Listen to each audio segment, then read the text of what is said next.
বিদ্যুতৰ ব্যৱহাৰ হৈছিল নহয় জানো যোৱা ক্লাছত আমি ৰোধৰ বিষয়ে শিকিছিলো ন যে পদাৰ্থ এটাই ৰোধ প্ৰদান কৰে প্ৰবাহৰ পথত প্ৰবাহৰ পথত পদাৰ্থ এটাই ৰোধ প্ৰদান কৰে এই ৰোধটো কিহৰ ওপৰত নিৰ্ভৰ কৰে দৈৰ্ঘ্য তাৰ পিছত ক্ষেত্ৰফলৰ ওপৰত আৰু পদাৰ্থটোৰ কিৰ ওপৰতো নিৰ্ভৰ কৰে মানে সেইকাৰণে সকলো পদাৰ্থৰে ৰোধ বেলেগ বেলেগ হয় আৰু আমি চাম এই ৰোধটো এটা বৰ্তনীত কেনেকে লগাব পাৰি ৰোধবোৰ কেনেকে লগোৱা হয় ঠিক আছে এইটো এটা বৰ্তনী হয়নে তোমালোকে দেখিছা স্ক্ৰীনত এটা বেটাৰী তাৰ পিছত এটা চাবি দিয়া আছে বা ধৰিব পাৰা আৰু দুটা এনেকুৱাবোৰক ৰোধক বা ৰেজিস্টৰ বুলি কয় এইবোৰে ৰোধক বুজিছানে চোৱা দুয়োটা বৰ্তনী বেলেগ বেলেগ হয় কিন্তু চোৱা ইয়াতে ৰোধক লগাইছো আমি এটাৰ পিছত আনটো হয়নে এটা লগালো তাৰ পিছত আকৌ এটা লগাইছো ইয়াতে কিন্তু আমি এটাৰ পিছত এটাকে লগোৱা নাই একে জায়গাতে লগাইছো হয়নে দুইটা বৰ্তনীতে আমি ৰোধক বেলেগ বেলেগ ধৰণৰে সংযোগ কৰিছো প্ৰথমটোত কোৱা হয় শ্ৰেণীবদ্ধ কাৰণ আমি শ্ৰেণীবদ্ধভাৱে ৰোধক কেইটা লগাইছো এইটো কোৱা হয় শ্ৰেণীবদ্ধ সজ্জাত ৰোধক আৰু একে যে লগাইছো ইহঁতক কয় সমান্তৰাল সজ্জা আমি আজি এইটো শিকিম চোৱা শ্ৰেণীবদ্ধ সজ্জা ৰোধক কেইটা এনে ধৰণে থাকে এটাৰ পাছত এটা তো গোটেই ৰোধটো কিমান হ'ব বা সমতুল্য ৰোধ কিমান হ'ব বৰ্তনীটোৰ সেইটো আমি আজি উলিয়াব শিকিম আৰু ইয়াতে সমান্তৰালভাৱে এনেদৰে থাকে এটাৰ পাছত এটাকে নাথাকে সিহঁত একেলগে থাকে এতিয়া এটাৰ পাছত এটাকে সংযোগ কৰা হয় সিহঁতক কয় শ্ৰেণীবদ্ধ সজ্জা আৰু এটা মূৰ এটা বিন্দুত আনটো মূৰ এটা বিন্দুত প্ৰতিটো ৰোধকৰ চোৱা ইয়াৰে এটা মূৰ ইয়াত আনটো মূৰ ইয়াত তলৰ ৰোধকটোৰো চোৱা এটা মূৰ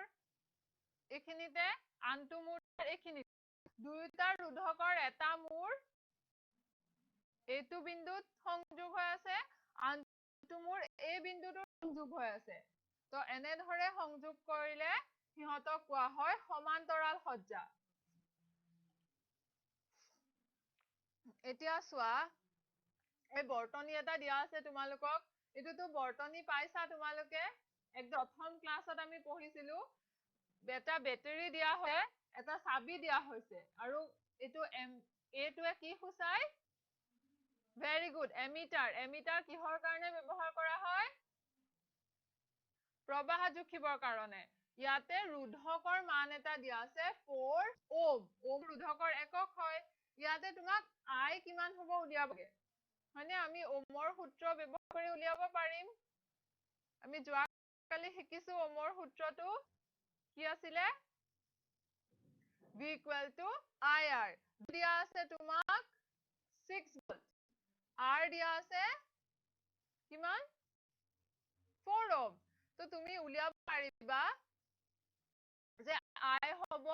1.5 এম্পিয়াৰ এই বৰ্তনীটোৰ মাজেৰে 1.5 এম্পিয়াৰ মানৰ প্ৰবাহ চালিত হৈ আছে এতিয়া আমি চোৱা বেলেগ এটা চাম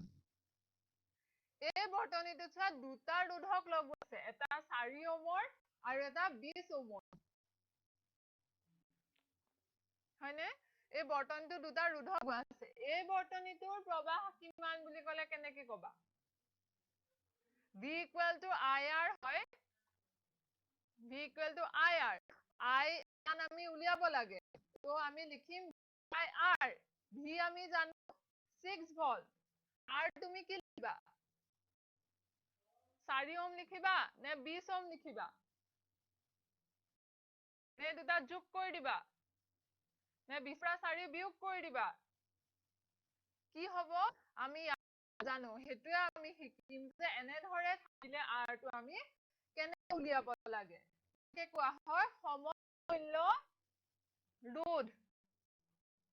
এতিয়া চোৱা শ্ৰেণীবদ্ধ সজ্জাত যদি থাকে R1 R2 R3 তিনিটা ৰোধক শ্ৰেণীবদ্ধ সজ্জাত আছে তো প্ৰতিটো ৰোধকৰ বাবে I একে হ'ব I এফালেদি যাব গৈ পেলাই ইয়াতো I থাকিব I টো ভাগ হৈছে জানো I একে থাকিব হয়নে কিন্তু হিহঁতৰ V টো বেলেগ বেলেগ হ'ব এই ৰোধকটোৰ দুই মূৰৰ V বেলেগ হ'ব ইয়াৰে দুই মূৰৰ V বেলেগ হ'ব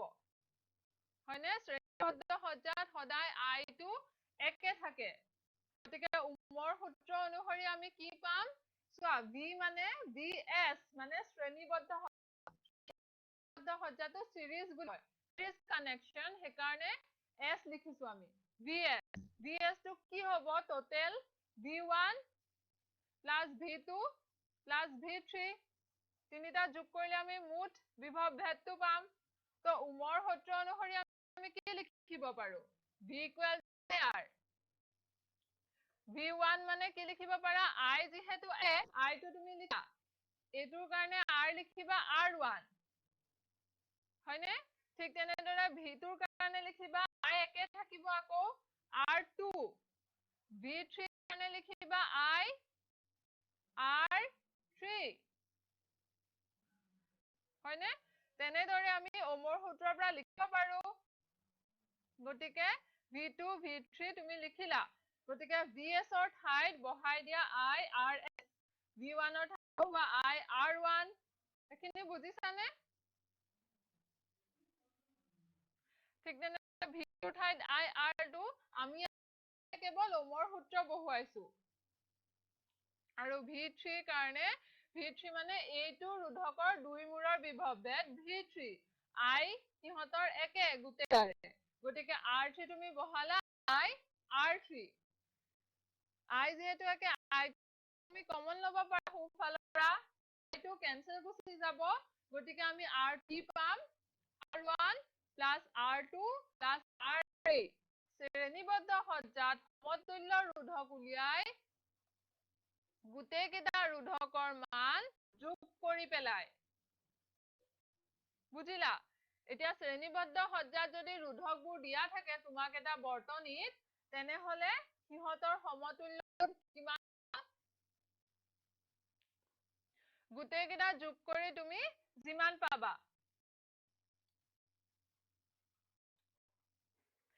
চোৱা যদি R1 R3 এনেকে n টা ৰেজিস্টাৰ থাকিব পাৰে বা n টা ৰোধক থাকিব পাৰে হয়নে তোমালোকে অখয় দিব পাৰে যদি ইহঁতবোৰ শ্ৰেণীবদ্ধভাৱে সংযোগ কৰা থাকে গুটেই বৰ্তনীটোৰ ৰোধ বা গুটেই সজ্জাটোৰ ৰোধ ইহঁতৰ প্ৰতিটো ৰোধৰ যোগফলৰ সমান তাৰ মানে RS R in series বা শ্ৰেণীবদ্ধ সজ্জাত ৰোধক হ'ব গুটেই কেইটা ৰোধকৰ যোগফল বুজিলানে এতিয়া সমান্তৰাল সজ্জাত ৰোধকনো কি হয় ইয়াতে তোমাৰ সমতুল্য ৰোধ আৰু সমান্তৰাল মানে হৈছে প্যাৰেল হেকাৰণে আমি এটো লিখো R সমতুল্য ৰোধটো লিখো আমি RP আৰু শ্ৰেণীবদ্ধ মানে সিৰিজ কাৰণে হেতু আমি লিখো RS বুজিলা গতিকে RP কিমান হ'ব R1 plus R2 plus R3 হ'ব নেকি ইয়াৰে সমতুল্য ৰোধ নহয় এটো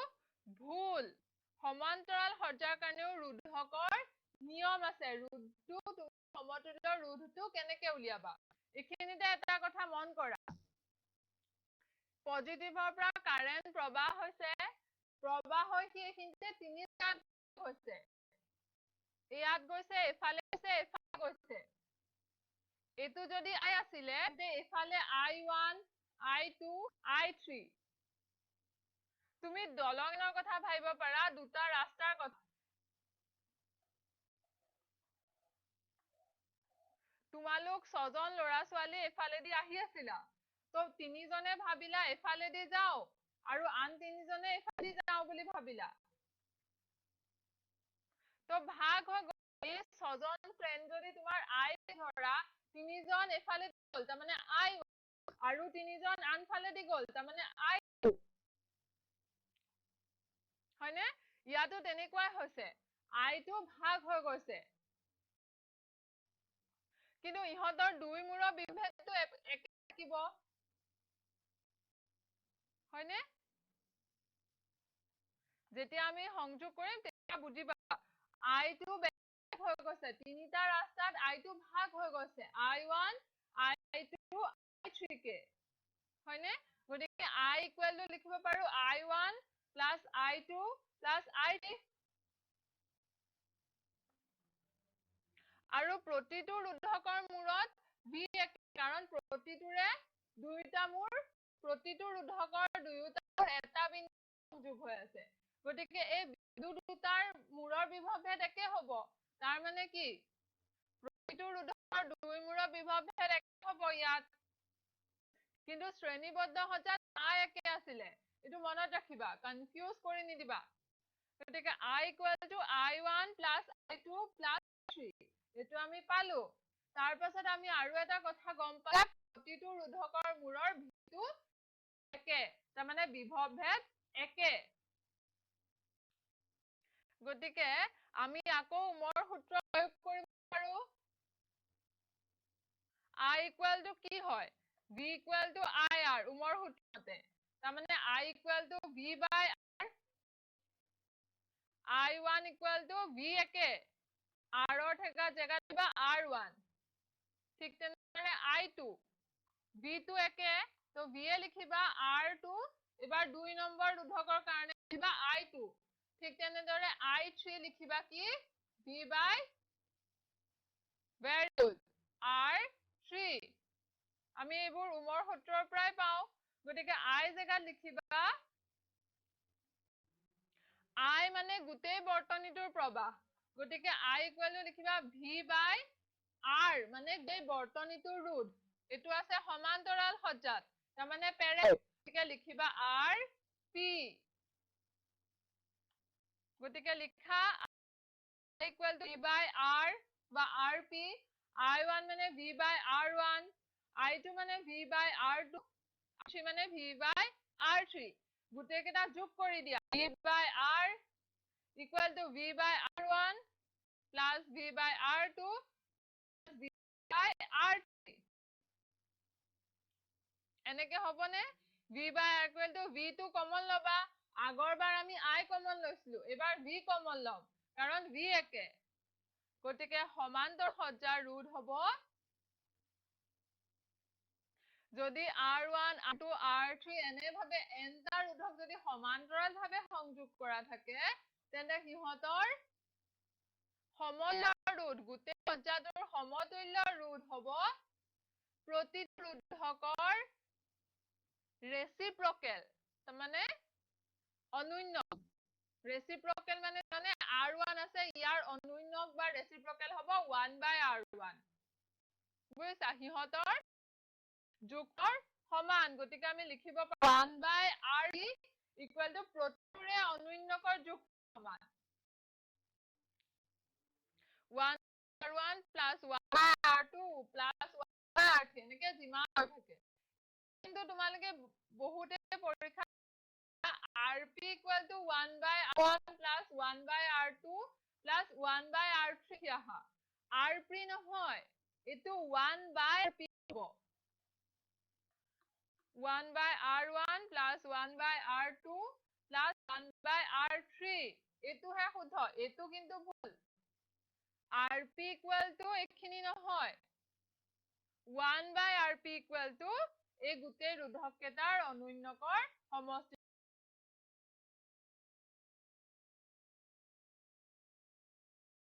লাগি যাব নেকি? এতিয়া চোৱা, তোমালোক 6জন বন্ধুকে গৈ আছা, মাজতে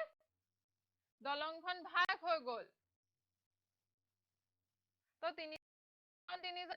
ভাগ হোৱা, 3জন ধৰি 2জনো যাব পাৰা, 3জন ইখন দলঙেদি গ'লা, আন 3জন ফালে গ'লা, হয়নে? এইটো কি সজ্জাৰ নিচিনা? সমান্তৰাল সজ্জাৰ নিচিনা, তাৰমানে এতিয়া আমি চাম এইখিনিলৈকে আহি আছিলে এইটো শ্ৰেণীবদ্ধ সজ্জাৰ নিচিনা এজনৰ পিছত এজনকে আহি আছা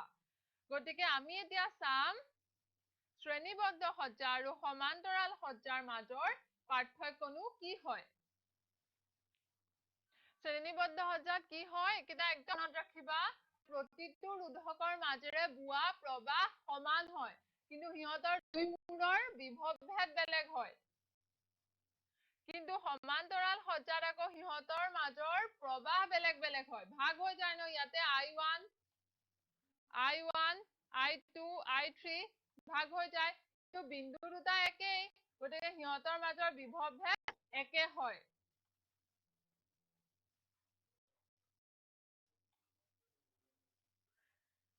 I একে এটাই মনত ৰাখিবা শ্ৰেণীবদ্ধ সজ্জাত I একে থাকে বা প্ৰবাহ একে থাকে এটো লাইন মনত ৰাখিলে তোমালোকৰ গোটেইখিনি মনত ৰখি যাব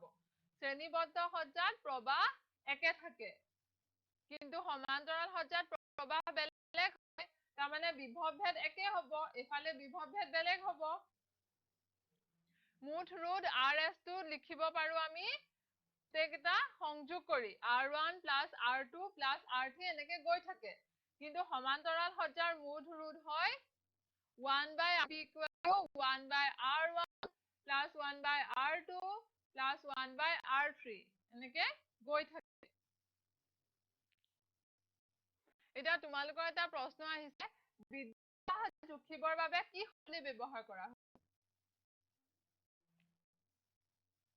কোৱাচোন তোমাৰ ওচৰত একদম সহজ প্ৰশ্ন 20 সেকেন্ডৰ সময় আছে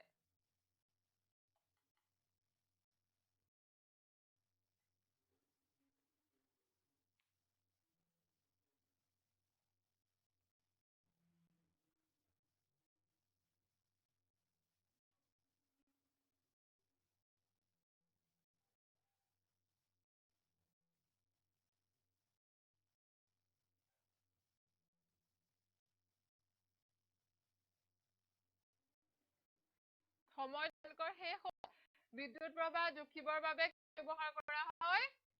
অপচন এ টো শুদ্ধ এতিয়া চোৱা এই চিত্ৰটো দেখিছানে দুটা সিৰিজত আছে দুটা তিনিটা সমান্তৰালকে আছে এনেকুৱা ধৰণৰ বৰ্তনী দিয়া থাকিলে সমান্তৰাল সমতুল্য ৰোধ কেনেকে উলিয়াবা ইয়াতে সমান্তৰালো আছে শ্ৰেণীবদ্ধও আছে কেনেকে কি কৰিবা কি কৰিবা প্ৰথমতে সমান্তৰাল কিটা চাবা হিহঁতৰ সমতুল্য ৰোধ এটা উলিয়াই লবা সমতুল্য ৰোধটো 1/R কি কৰিবা R3 R4 আৰু R5 ৰ অনুন্যক কিটা যোগ কৰিবা 1/RP = 1/R3 1/R4 + 1/R5 এনেকেতো কৰিব পাৰিবা গতিকে এখিনি যোগ কৰিবা তাৰ পাছত তুমি কিবা এটা পাবা নহয় যোগ কৰি পেলাই suppose ইহঁতৰ কিবা ভ্যালু দিয়া আছে suppose 1/20 গতিকে ইয়াৰ RP কিমান হ'ব 20 ওহম ধৰি লৈছো মই 20 টো এনে ধৰিছো ইয়াতে তোমালোকৰ মানবোৰ দিয়া তাৰ পৰা উলিয়াব লাগিব গতিকে RP মানে 20 ওহম এই গোটেই সজ্জাটোৰ সমতুল্য ৰোধ 20 ওহম হয় এনেকে লিখিব পাৰিবা তিনিওটা আঁতৰাই এটা ৰোধক আঁকিব পাৰিবা মানে এই তিনিওটাৰ জেগাত চাবা এতিয়া আমি লিখিম RP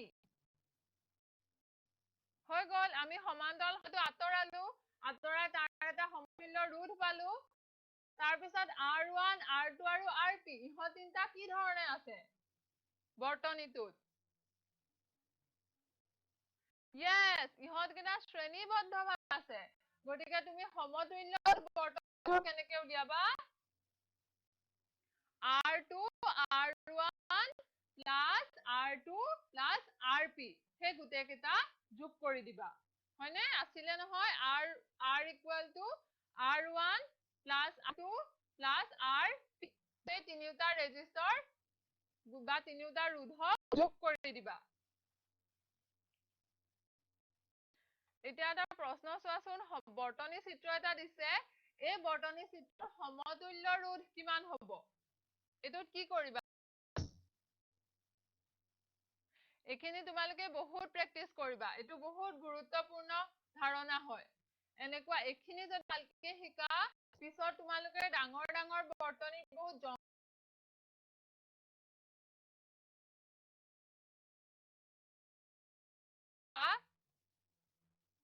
তিনি ওম আৰু 2 ওমটো কিভাবে সংযোগ হৈ আছে শ্ৰেণীবদ্ধভাৱে গতিকে 3 ওম আৰু 2 ওম এই দুটা কি কৰিবা তুমি তুল্য ৰোধ পাবৰ কাৰণে এই 5 ওমটো বাদ দিয়া এতিয়া 5 ওমটো নাচাবা প্ৰথমে চাম 3 ওম আৰু 2 ওমটো গতিকে ইহঁতৰ সমতুল্য ৰোধ হ'ব ইহঁত শ্ৰেণীবদ্ধভাৱে সংযোগ হৈ আছে গতিকে r ইকুৱেল টু লিখিব পাৰিবা 3 যোগ 2 5 ওম আমি পাই গলো হে দুটাৰ কাটৰা এড কৰিলো আমি সদায় সৰল কৰো তাৰ পাছত আছে r1 মানে 5 ওম r2 মানেও 5 ওম আৰু দুইটা ৰোধক কেনেভাৱে সংযোগ হৈ আছে সমান্তৰালভাৱে গতিকে সমান্তৰালৰ সূত্ৰ প্ৰয়োগ কৰি দিয়া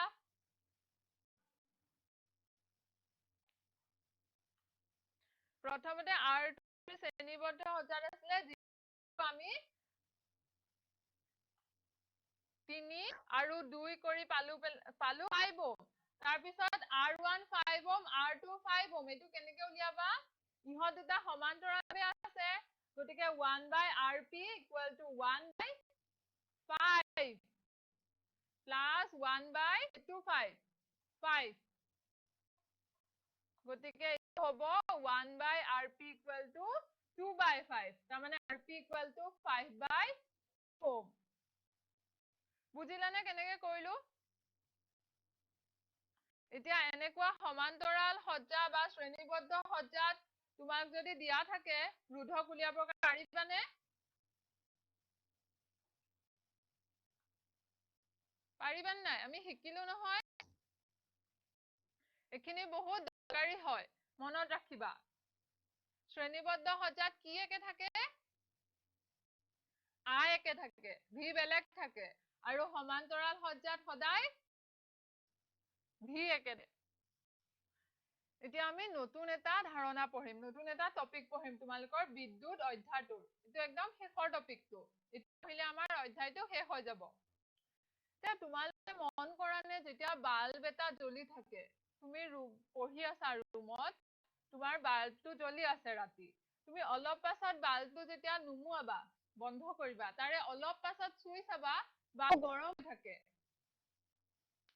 কি কিয় গৰম হয় আমিতো তাত বিদ্যুৎ শক্তি ব্যৱহাৰ কৰিছিলো এটো আমি জানো যে বিদ্যুৎ শক্তি ব্যৱহাৰ কৰি আমি বেলেগ ধৰণৰ শক্তি বেলেগ ৰূপৰ শক্তি পাব পাৰো তাৰমানে আমি বিদ্যুৎ শক্তি ব্যৱহাৰ কৰিলো বাল্বটোৰ ক্ষেত্ৰত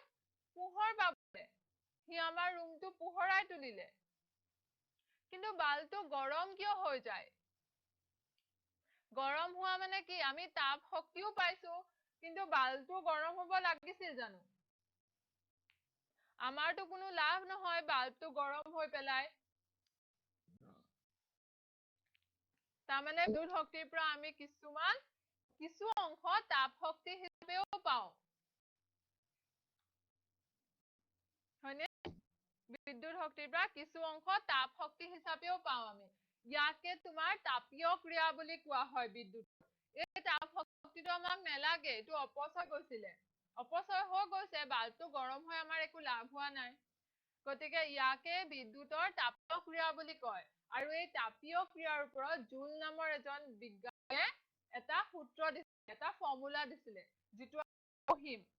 এতিয়া চোৱা চিত্ৰত দেখিছা বাল্বৰ ভিতৰত এনে ধৰণে এটা ফিলামেন্ট থাকে বা তাৰ বুলি ভাবিব পাৰা এই পকোৱা ডাল যে এডাল ফিলামেন্ট থাকে সেডাল টাংস্টেন বা নাইট্ৰল এনে ধৰণৰ পদাৰ্থৰে বনোৱা হয় এতিয়া তোমালোকে সবেই জানা বেটাৰী বা এনেকুৱা বৈদ্যুতিক শক্তিৰ উৎস ইহঁতবিলাক তো সেই উৎসৰ বিদ্যুৎ ব্যৱহাৰ কৰি আমাৰ বাল্ব এটা জ্বলে গতিকে যেতিয়া চোৱা এই বেটাৰীটোৰ ভিতৰতটো পৰমাণু থাকিব ন সব পদাৰ্থৰ ভিতৰত পৰমাণু থাকে যেতিয়া ইলেক্ট্ৰনবোৰ পাৰ হয় সেই পৰমাণুবোৰৰ লগত খুন্দা খায় বিদ্যুৎটো কিয় উৎপন্ন হয় আমি চাই আছো বুজা ভালকৈ ইলেক্ট্ৰনবোৰ যেতিয়া পাৰ হৈ যায় সেই পৰমাণু বিলাকৰ লগত খুন্দা খায় আৰু খুন্দা খাই পেলাই সি তাপ উৎপন্ন কৰে তাপ শক্তি উৎপন্ন হয় এনেও তুমি বহুত জোৰকে দুটা বস্তু ঘঁহি দিবাচোন গৰম হৈ যায় গতিকে ইলেক্ট্ৰনবোৰ যেতিয়া সিহঁতো স্পীডত আহে ইলেক্ট্ৰন বিলাক পৰমাণুৰ লগত খুন্দা খায় খুন্দাৰ ফলত তাপ শক্তি ওলাই যায় আৰু বেছি ৰোধৰ পদাৰ্থবোৰ বেছি গৰম হয় কিয় কাৰণ সিহঁতৰ পৰমাণুৰ সংখ্যা বেছি খালী জেগা কম সেইকাৰণে ৰোধ বেছি পায় আৰু যিমান পৰমাণু বেছি হ'ব ইলেক্ট্ৰনবোৰে সিমান বেছিকে খুন্দা খাব আৰু সেইকাৰণে সিহঁতে বেছিকে তাপ শক্তি উৎপন্ন কৰে গতিকে বেছি ৰোধৰ পদাৰ্থবিলাক বেছিকৈ গৰম হয় এতিয়া চোৱা প্ৰথম ছবিখনত আমাৰ বাল্বটো জ্বলিছে ই এটা প্ৰয়োজনীয় কাম ই আমাক সহায় কৰিছে বা ফেনখন ঘূৰিছে এইটো এটা প্ৰয়োজনীয় কাম হয় বা মিক্সিটো তোমাৰ চলিছে সি খুন্দিছে প্ৰয়োজনীয় কাম হয় যেতিয়া এটা চলাই থকা গোটেই বস্তুকেইটা গৰম হয় অলপ অলপ মানে আমাক প্ৰয়োজনীয় কাম কিছুমান কৰে কিন্তু বাকী শক্তিখিনি তাপ হিচাপে মুক্ত হয় আৰু সঁজুলিটো গৰম হয় ইয়াকে অপ্ৰয়োজনীয় তাপ কয় এইখিনি আমাৰ প্ৰয়োজন নাই সেই তাপখিনি এটুকে কোৱা হয় বিদ্যুৎ প্ৰবাহৰ তাপীয় ক্ৰিয়া বুজিলা কিয় গৰম হয় পৰমাণুবোৰত ইলেক্ট্ৰনবিলাক খুন্দা খায় সেইকাৰণে সি তাপ উৎপন্ন কৰে তাৰ পৰা ইয়াকে কোৱা হয় বিদ্যুৎ প্ৰবাহৰ তাপীয় ক্ৰিয়া উৎসৰ শক্তিৰ উৎস মানে কি বেটেৰীটো সি শক্তি দিছে ন সেইকাৰণে ফেন ঘূৰিছে পৰা বিদ্যুৎ শক্তি লৈ পোহৰ শক্তিলৈ ৰূপান্তৰ কৰিছে মানে সেইকাৰণে বাল্বটো জ্বলিছে এই শক্তিৰ কিছু অংশ তাপ হিচাপে অপচয় হয় বেটেৰীটোৰ পৰা শক্তি লৈ পেলাই কিছু অংশৰ পৰা আমি পোহৰ পালো বেছিভাগৰ পৰা আমি পোহৰ পালো কিন্তু কিছু অংশ তাপ হিচাপে অপচয় হয় ইয়াকে কি কয় বিদ্যুৎ প্ৰবাহৰ তাপীয় ক্ৰিয়া বুলি কোৱা হয় এতিয়া চাম বিদ্যুৎ প্ৰবাহৰ তাপীয় ক্ৰিয়াই বাল্ব এটা কেনেকৈ সহায় কৰে জ্বলাত বাল্বটো কিয় জ্বলে কিয় গ্লো কৰে বাল্বটো জ্বলে ন বাল্বটো জ্বলে মানে কি বাল্বৰ ভিতৰত থকা ফিলামেণ্টডাল ইমানেই গৰম হয় যে সি পোহৰ নিৰ্গত কৰে তোমাক কাৰ্য এটা কৰিব দিছে মম এডাল লৈ পেলাই বা এনেকুৱা চুলা এটা লৈ পেলাই এডাল লোহাৰ ৰড লোহাই ধৰি লোৱা লোহাডাল ধৰি পেলাই গৰম কৰিব দিছে দেখিছানে তোমালোকে এই কাৰবিলাকত যে লোহা চোহা গৰম কৰি থাকে তেতিয়া লোহাবোৰ গৰম এনেই গৰম হয় যে সি ৰঙা হৈ থাকে হয়নে পোহৰ নিচিনা ওলাই তাৰ পৰা এই এক নিৰ্দিষ্ট উষ্ণতালৈ তাপিত হলে কিছুমান পদাৰ্থই পোহৰ নিৰ্গত কৰে হয়নে এক নিৰ্দিষ্ট উষ্ণতালৈ তাপিত হলে কিছুমান পদাৰ্থই পোহৰ নিৰ্গত কৰে এই বাক্যটোৱে মেইন হয় এই বাক্যটো ইয়াকে ব্যৱহাৰ কৰি আমাৰ বাল্ব এটা যে জ্বলে তাপীয় ক্ৰিয়া ব্যৱহাৰ কৰি সেইটো আমি জানিম বাল্বটোৰ ভিতৰত তোমাৰ টাংষ্টেন বা নাইট্ৰজেন এইবোৰ ৰোধক বহুত ৰোধ বেছি ইহঁতৰ এনেকা ধৰণৰ ফিলামেন্ট ব্যৱহাৰ কৰা হয় তো আমি পঢ়িলো অলপ আগত যে বেছি ৰোধ থকা মানে বেছিকে গৰম হয় তাৰমানে টাংষ্টেনৰ ফিলামেন্টডালত বিদ্যুৎ আহি থাকিলে তাৰ মাজেৰে বিদ্যুৎ নবয় সি কেৱল গৰমেই হয় আৰু ইমান গৰম হয় যে সি জ্বলি উঠি পোহৰ নিৰ্গত কৰে এই ফিলামেন্টডাল ভিতৰত যে আছে চাবাচোন বাল্বৰ কাঁচৰ সেই কাঁচৰ ঘূৰণি বলটোৰ ভিতৰত এনেকুৱা ফিলামেন্টডাল দেখা পাবা এইবোৰ অপৰিবাহী ইহঁতৰ মাজেৰে বিদ্যুৎ চালিত নহয় কালি আমি পঢ়িছো অপৰিবাহী মানে গতিকে ইহঁতৰটো বিদ্যুৎটো সিহঁতে কনষ্টেন্টলি পাই আছে বিদ্যুৎটো আমি দিয়ে আছো সিহঁতক যোগান গতিকে সিহঁতৰ মাজেৰে বিদ্যুৎ চালিতও হ'ব পৰা নাই গতিকে সিহঁতবোৰ ইমানেই গৰম হয় যে সিহঁতে আমাক গ্লো কৰিবলৈ সিহঁতে আমাক পোহৰ দিয়ে আৰু এই ভিতৰত আৰ্গন বা নাইট্ৰজেন এইবোৰ নিষ্ক্ৰিয় গেছ তোমালোকে চাগে কেমিষ্ট্ৰিত পঢ়িছা বিজ্ঞানখন কিছুমান পঢ়িছা নহয় মৌল পৰ্যাবৃত্ত তালিকাৰ মৌলবোৰ তাতে চাগে পঢ়িছা নিষ্ক্ৰিয় গেছ তো নাইট্ৰজেন আৰ্গন এইবোৰ গেছেৰে সিহঁতক ভৰ্তি কৰা হয় তেতিয়া সিহঁতে দহনত বাধা মানে অক্সিজেন বেছিকে জ্বলি গ'লহেঁতেন গতিকে নাইট্ৰজেন আৰ্গন এইবোৰ দি পেলাই সিহঁতক ভৰ্তি কৰা হয় যাতে ফিলামেণ্টডাল সম্পূৰ্ণৰূপে দহন হৈ নাযায় আৰু সি যাতে বেছি দিন টিকি থাকে আমি এইবোৰ গেছ দিওঁ যাতে সিহঁত বেছি দিন টিকি থাকে এতিয়া এবিধ সঁজুলিৰ পৰা উৎপন্ন হোৱা তাপৰ পৰিমাণ নিৰ্ণয় কৰা এতিয়া যে বাল্বটো জ্বলিলে সি যে গৰম হয় কিমান গৰম হয় সেইটো আমি জানিব লাগিব সেইটো জানিবৰ কাৰণে জুলে আমাক এটা সূত্ৰ দিছিলে এতিয়া চোৱা ইয়াতে এইটো এটা বৰ্তনী চিত্ৰ হয়নে হয় বেটাৰী এটা আছে তাৰপিছত ভল্টমিটাৰ এটা এমিটাৰ এটা আমি কানেক্ট কৰিছো এটা লাইটো কানেক্ট কৰিছো বাল্ব এটা যেতিয়া চাবিটো সোমাই দিলো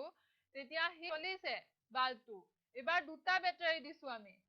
বাল্বটো অলপ বেছিকে জ্বলিছে হয়নে বাল্বটো বেছিকে জ্বলিছে কাৰণ আমি দুটা বেটাৰী দিলো তাৰমানে আমি বিদ্যুৎ অলপ বেছিকে যোগান ধৰি বেছিকে জ্বলিছে গতিকে বাল্বটোৱে খৰচ কৰা শক্তি বা বাল্বটোৱে ব্যয় কৰা শক্তি বাল্বটো যে জ্বলি আছে শক্তি খৰচ কৰি গৈ আছে ন এনেইতো সি জ্বলি থকাই বেটাৰীবোৰ শেষ হয় তোমালোকৰ ঘড়ীটো টৰ্চৰ বেটাৰীটো শেষ হয় কি আকৌ নতুন বেটাৰী লগোৱা নহয় কিয় শেষ হয় কাৰণ শক্তিবোৰ খৰচ হৈ আছে তাৰ শক্তি হৈ গ'ল মানে লাইটটো নজ্বলা হৈ গ'ল আৰু গতিকে বাল্বটোৱে ব্যয় কৰা শক্তি এই বিভৱ ভেদৰ ওপৰত নিৰ্ভৰ কৰে কাৰণ দুটা বেটাৰী দিয়াৰ লগে লগে বাল্বটো বেছিকে জ্বলিলে তাৰ মাজত কিমান প্ৰবাহ চালিত হৈছে কিমান সময় ধৰি প্ৰবাহ চালিত হৈছে সময়টোৰ ওপৰত নিৰ্ভৰ কৰে আৰু প্ৰবাহৰ মানৰ ওপৰতো নিৰ্ভৰ কৰে কিহৰ ওপৰত নিৰ্ভৰ কৰে বাল্বটোৱে কৰা কাৰ্য বা বাল্বটোৱে শক্তি কিমান খৰচ কৰিছে সেইটো কিহৰ ওপৰত নিৰ্ভৰ কৰে বিভৱ ভেদ মানে ভি তাৰপিছত প্ৰবাহ মানে আই আৰু কিমান টাইম কিমান সময় প্ৰবাহ চলিছে মানে টি গতিকে আমি লিখিব পাৰো খৰচ কৰা শক্তি ই মানে এনাৰ্জি গতিকে শক্তি বা এনাৰ্জিটো কি হ'ব ভি আই টি ইহঁত তিনিটাৰ পূৰণফলৰ সমান হ'ব কাৰণ ইহঁতৰ ওপৰত নিৰ্ভৰশীল হয় শক্তিটো গতিকে ক্ষমতা ইয়াৰ পৰা আমি ক্ষমতাটো উলিয়াব পাৰো চোৱা ক্ষমতা কি হয় খৰচ হোৱা শক্তি ডিভাইডেড বাই সময় কিমান সময়ত সি কিমান শক্তি খৰচ কৰিছে সেইটোৱে ক্ষমতা যদি সি বেছি সময়ত কম শক্তি খৰচ কৰিছে বা সময় অনুপাতে খৰচ হোৱা শক্তি কম তেন্তে তাৰ ক্ষমতা বেছি সি যদি কম সময়তে বহুত শক্তি খৰচ কৰিছে একো কাম হোৱা নাই তেন্তে তাৰ ক্ষমতা কম গতিকে ক্ষমতাটো আলটিমেটলি কি হয় কিমান সময়ত সি কিমান শক্তি খৰচ কৰিছে সেই হাৰটো গতিকে খৰচ হোৱা শক্তি ডিভাইডেড বাই সময় খৰচ হোৱা শক্তি আমি পাইছো VIT মানে বিভৱ ভেদ I মানে প্ৰবাহ T মানে সময় গতিকে P মানে পাৱাৰ মানে ক্ষমতা equal to VIT divided by T হয় গতিকে সময় কেনচেল যাব P ইকুৱেল টু হ'ব তোমাৰ VI এইটো মনত ৰাখিবা এইটো সূত্ৰ ইয়াৰ ওপৰত বহুত প্ৰশ্ন আহিব ইকুৱেল টু VI আমি কেনে উলিয়ালো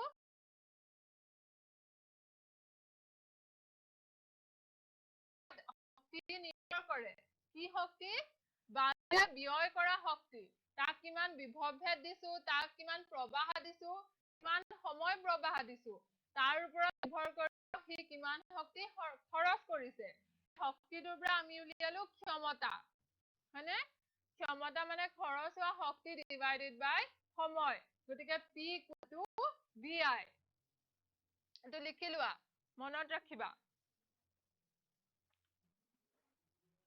তাৰমানে ক্ষমতা মানে কি বিভৱ ভেদ ইনটু প্ৰবাহ V আৰু I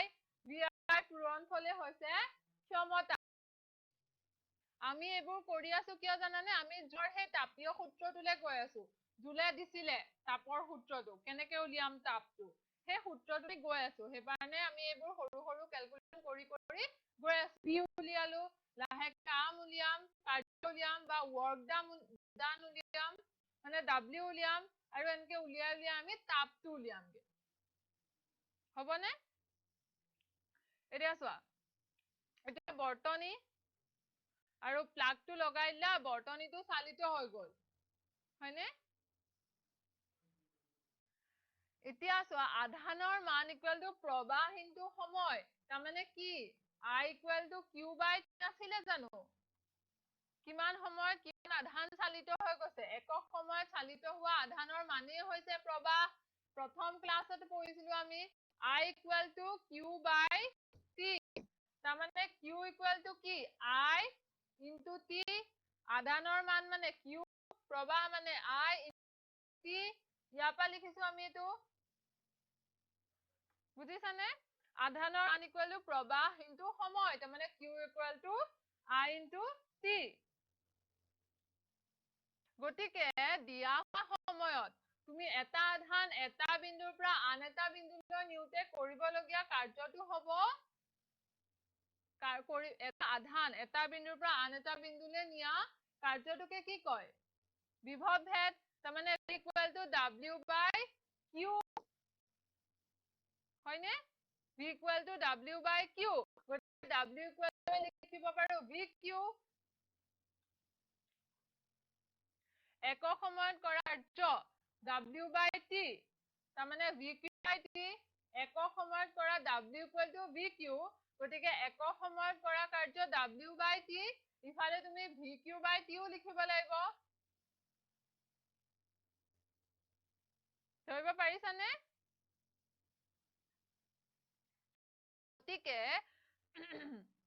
এই একক সময়ত কৰা কাৰ্য ইয়াকে কোৱা হয় কাৰ্যৰ হাৰ আৰু কাৰ্যৰ হাৰে হৈছে ক্ষমতা মানে W বাই T টোৱে হৈছে ক্ষমতা কাৰণ একক সময়ত কৰা কাৰ্য হৈছে কাৰ্যৰ হাৰ মানে W বাই T টো হৈছে কাৰ্যৰ আৰু এই কাৰ্যৰ হাৰে হৈছে ক্ষমতা তাৰমানে W by T equal to P হয়নে তাই P ইকুৱেল টু কি লিখিব পাৰো VQ by T Q by T I গতিকে আকৌ আমি একেটাই পালো P equal to VI বুজিলানে P equal to VI পালো এতিয়া চাম আমি কিন্তু ওমৰ সূত্ৰ অনুসৰি V ইকুৱেল টু IR গতিকে IR টো তুমি V ৰ জাগাত বহাই দিয়া P equal to I square R মানে V ইকুৱেল টু কি লিখিলো V equal to IR into I তাৰমানে I স্কয়াৰ I হৈ গ'ল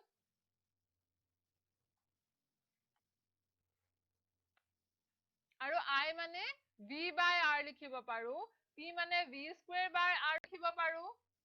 এইবোৰ আছে ৰূপ এটা মানে তুমি P equal to VI P equal to VI ইয়াতে যদি V আৰু I দিয়া থাকে তেন্তে তুমি ক্ষমতা উলিয়াবা যদি I দিয়া নাথাকে R দিয়া থাকে I জাগাত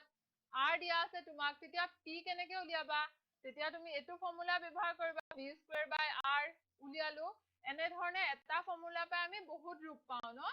যাতে আমি অংকবোৰ কৰা সমাধান আমি কিবা এটা উলিয়াব পাৰো তাৰ পৰা দেখা ক্ষমতাৰ একক কি হয় P equal to V into I ক্ষমতা ইকুৱেল টু বিভৱ ভেদ ইনটু প্ৰবাহ বিভৱ ভেদৰ একক ভল্ট প্ৰবাহৰ একক এম্পিয়াৰ হয়নে ভল্ট মানে আসলে জুল বাই কুলম প্ৰবাহৰ একক এম্পিয়াৰ ইয়াৰ মানে কুলম পাৰ সেকেন্ড কিমান আধান গৈছে হয়নে আৰু বিভৱ ভেদ আসলে মানে এক বা প্ৰতি কুলম আধান নিতে এটা মূৰৰ পৰা এটা মূৰলৈ নিউতে কিমান কাৰ্য হৈছে কাৰ্যৰ একক জুল গতিকে জুল পাৰ কুলম মানে ভল্ট গতিকে এইকেইটা ক্ষমতাৰ একক হ'ব এইকেইটা পূৰণ কৰা বিভৱ ভেদৰ একক জুল পাৰ কুলম ইনটু প্ৰবাহৰ একক কুলম পাৰ সেকেন্ড তাৰমানে ক্ষমতাৰ একক হ'ব জুল পাৰ সেকেন্ড ইয়াৰো এটা নাম আছে যেনে জুল পাৰ কুলম মানে ভল্ট কুলম পাৰ সেকেন্ড মানে এম্পিয়াৰ ঠিক যেনে জুল পাৰ সেকেন্ড মানে কোৱা হয় ওয়াট ক্ষমতাৰ একক ওয়াট W তোমালোকে শুনিছা চাগে ঘৰৰ লাইটটোৰ কথা কয় ন কিমান ওয়াটৰ লাইট লগাইছো 100 ওয়াটৰ বা 50 ওয়াটৰ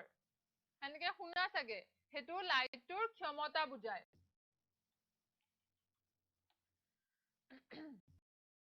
এতিয়া আমি এটা প্ৰশ্ন কৰি চাম 220 ভোল্ট জেনাৰেটৰ এটাৰ লগত এটা বৈদ্যুতিক বাল্ব সংযোগ কৰা হয় বিভৱভেদ দিয়া আছে 220 ভোল্ট প্ৰবাহ দিয়া আছে 0.5 এম্পিয়াৰ ক্ষমতা নিৰ্ণয় কৰিব লাগে পাৰিবা ন কৰিবলৈ V আৰু I দিয়াই আছে তো P = VI লিখিবা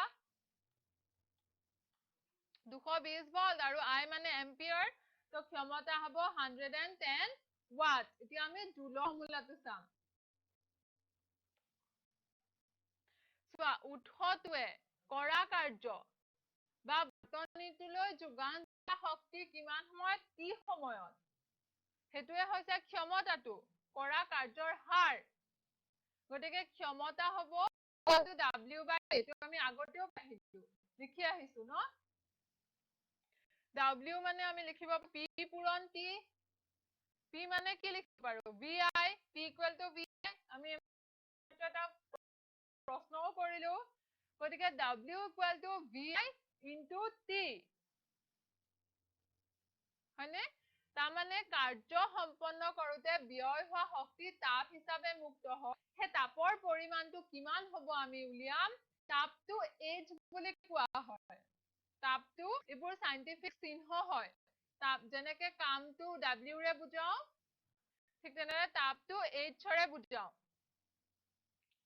গতিকে সুস্থিৰ প্ৰবাহ একে মানৰ প্ৰবাহ যদি বৈ আছে ধৰা I তেন্তে T সময়ৰ কাৰণে এটা বৰ্তনীৰ মাজেৰে ধৰা হল I প্ৰবাহ বৈ আছে তেন্তে সেই বৰ্তনীটোত উৎপন্ন হোৱা তাপ কিমান হ'ব তাক আমি H ৰে বুজাও আৰু H = VI T কাৰ্যৰ সমানে হয় কি কাৰ্য কৰি আছে হেতুৱে হ'ব গতিকে H = VI T V = IR